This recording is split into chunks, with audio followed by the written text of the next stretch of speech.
liter nga din ako. Yan. Buwas na kataba. Pamantika. Mantika.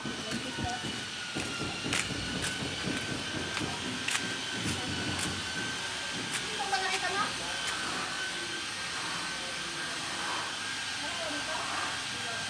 Ang ganda ng gold. Baka daw manakaw yung pinto. Gold.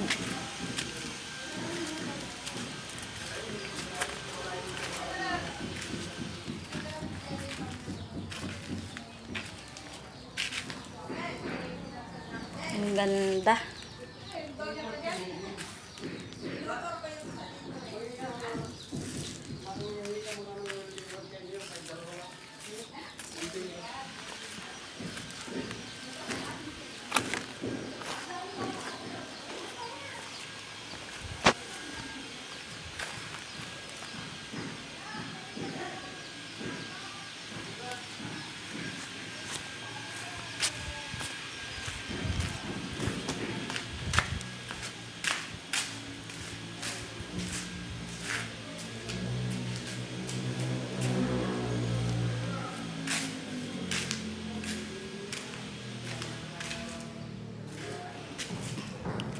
Ikakabit na ata nila yan mamaya yung malaking pinto na yan.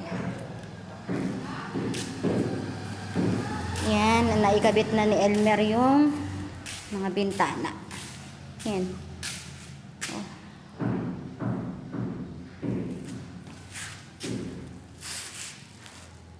Yan yung stage.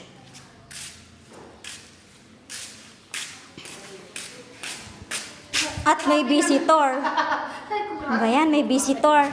Nahingi kami welding rod. Akala ko si Madam yun nasa taas. Ano? Ay, andun pa?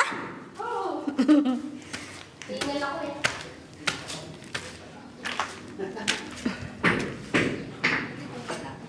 Ayan pa, may visitors pa, oh. Tinutar ko nga si Michelle naman doon sa taas. Ayaw niya na umakyat eh. Ang daming kalat.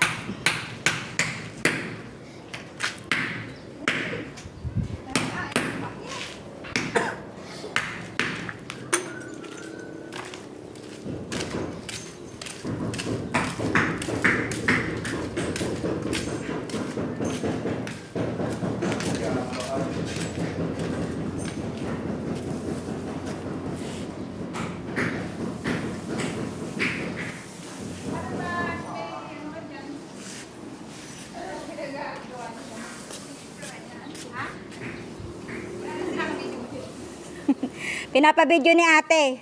Titignan niya raw eh. Ayan ang mga ano. Tatlong halaman pala natatanim ko. Oh, may 3 halaman na daw siya natanim. Wala ko tagahap ng lupa.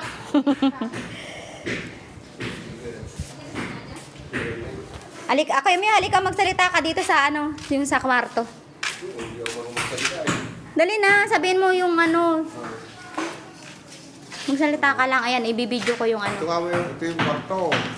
Kung itatapat dito kay Asi, kung itatapat sa pinto, tatamaan yung grills. Yung grills, hindi rin pati tatama sa biga. Pagtatapat sa pinto ni Asi, diretso hanggang grills. Kaya ano, pagka sa yung biga naman, Malayo na siya. yun yung dinrowing niya. Nakatapat yun sa biga, yung 3 kwarto, tsaka yung CR. Sabi ni ate, masyado daw maliit yung kwarto. Pero sabi niya naman, bahala na o kaya kung andito na lang siya. Ayan, yung kwarto ni Asi ay sinisimulan na nilang mag-tiles. Buti na lang to mama. Nakalimutan kong sabihin na 2 colors. Magaling yung kasama ko eh.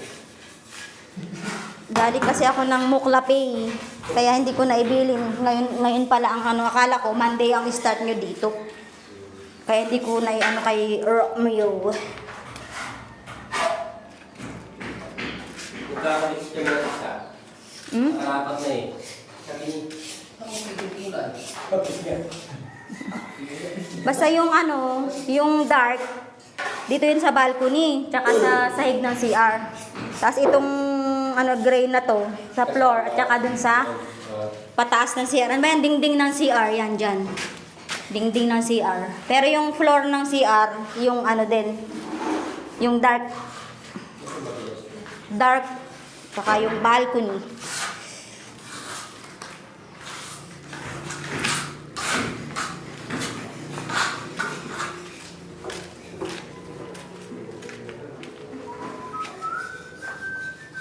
Masyado pang makalat. Kailangan ito ay malinis.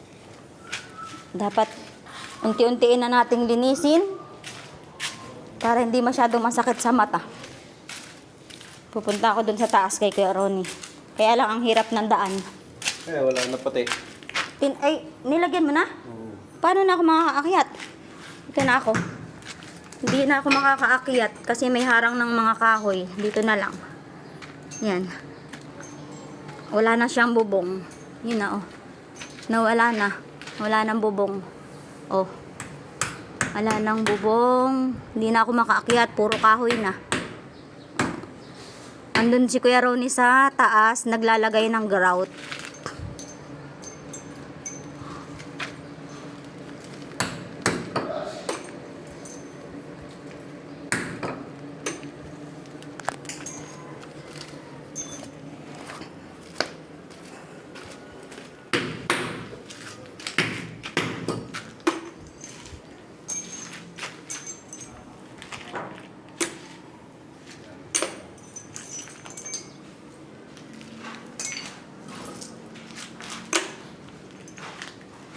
Sabi ni ate, pagka ano yan, yung mga kalat na yan, papagawa daw siya ng sa site dun sa kabila. Sa lote dun, kila banda nila Rosel para ilagay yung mga abubot para luminis dito. Gagawa ng ano dun, bodega.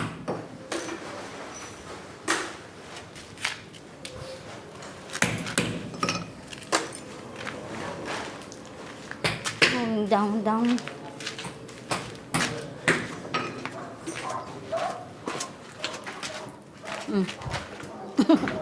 Si Kuya Jo.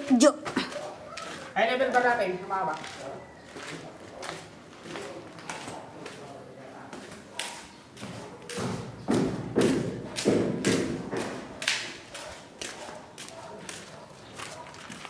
Dito na ang daan, hindi na dun sa entrance. Ito na.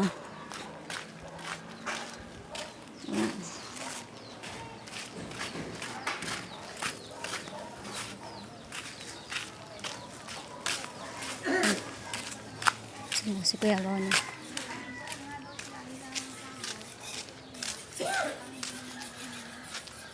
Ayun si Kuya Ronnie, oh. Naglalagay ng grout sa taas, oh. Halos matapos niya nalagyan ng grout yan lahat.